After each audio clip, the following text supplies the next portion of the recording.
Hello guys! Eto nga, welcome to my YouTube channel, ang Salome Salve ng Sweden.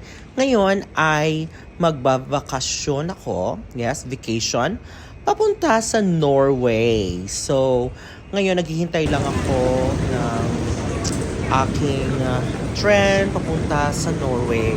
So ngayon, yes, this is the Norway Central Station. Ang bilis lang, yes.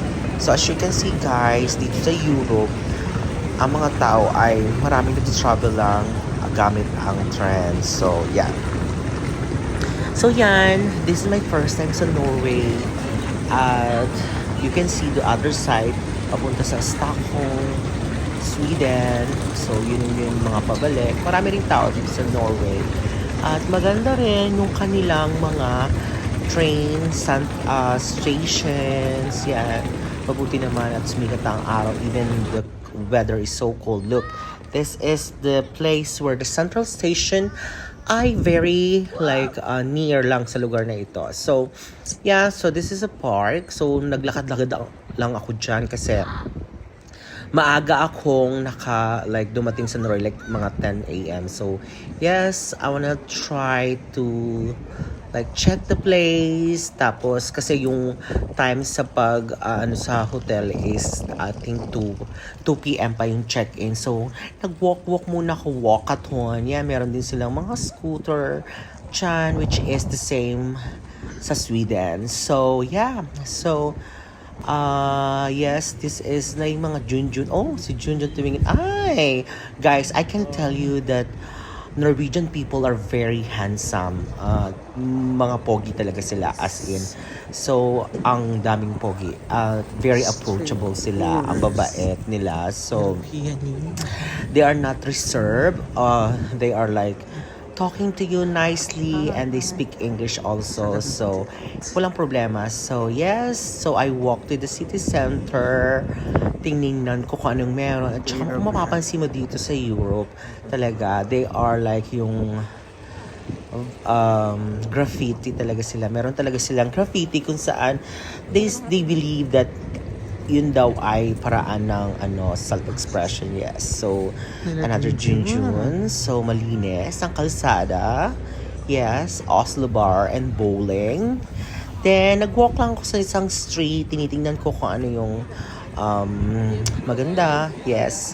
And this sa Norway, sa Oslo, marami silang tram also na kung saan ay ginagamit ng tao at saka bicycle din. So yeah, so napunta muna ako ng McDonald's at nakakita naman ako ng isang Italian guy. So yan, nagkaroon nga pala ng tram accident nung araw din na yon kasi bumangga siya sa Apple Store.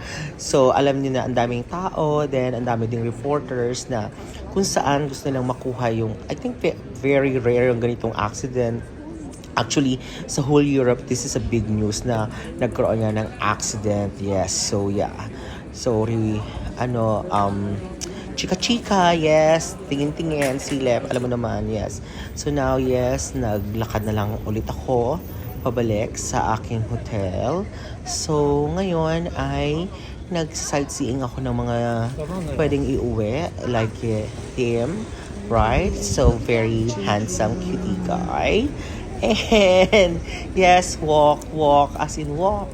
Then meron din ditong mga actually very expensive. Mas mahal dito sa Norway kesa Sweden. So as you can see, marami ding mga immigrants dito sa Norway.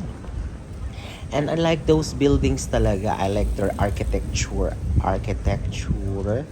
Yes, super ganda. And si Kuya napagod mag-shopping. Yes, so lakad lang ako sa city center. Then, I really like the vibes, and the architecture, and the place is so clean. Madali mo lang siyang maiikot like that. So, very nice, very clean. And of course, we have Sarah there.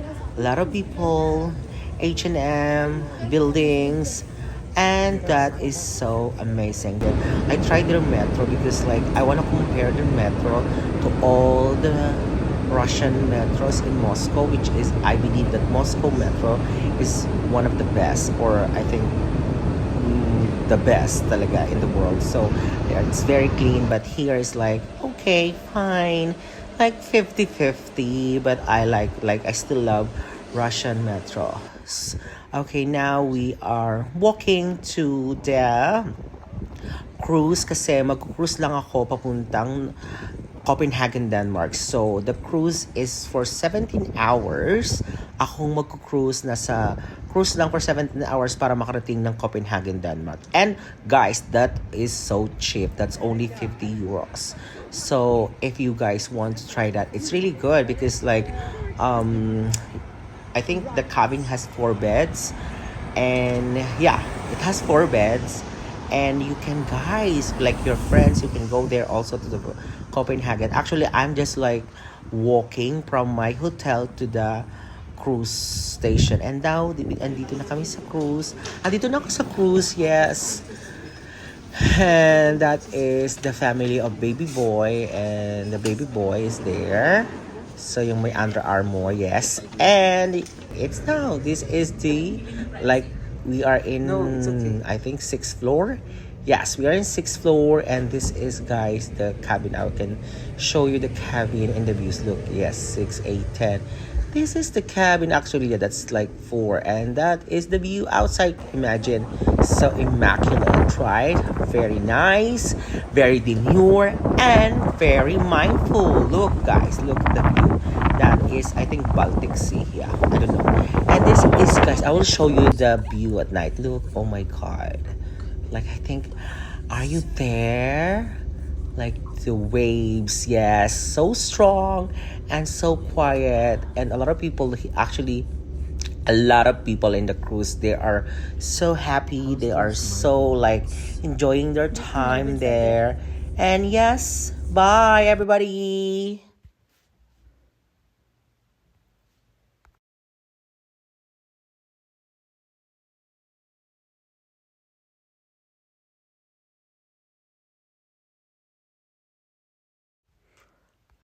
Yun na nga guys, ang sound sa gabi.